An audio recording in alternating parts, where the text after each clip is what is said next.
আগে ভিডিও দেখি তারপরে কমেন্ট পড়ি। ও বাইরে বাই লাফায় কে? ভাই দচেন কেমনে কান্দে না? আমি জুম করে দেখছি। কি সুন্দর কাঁপতেছে। কার কার নজর ওই দিকে ছিল? ফালতু কথা একদম কবি নেই। আগে ভিডিও দেখি তারপরে কমেন্ট পড়ি।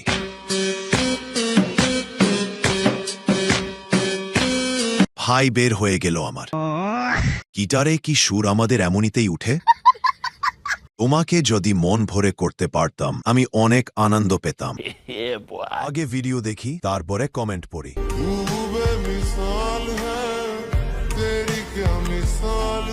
এত লড়ে কেন? ইস, আমার বুনিগুলো যদি এমন করে নড়ত। কমেন্ট পড়তে এসে ফিলিংস উঠে গেছে। কোন দেশে সহবাস করি আমরা?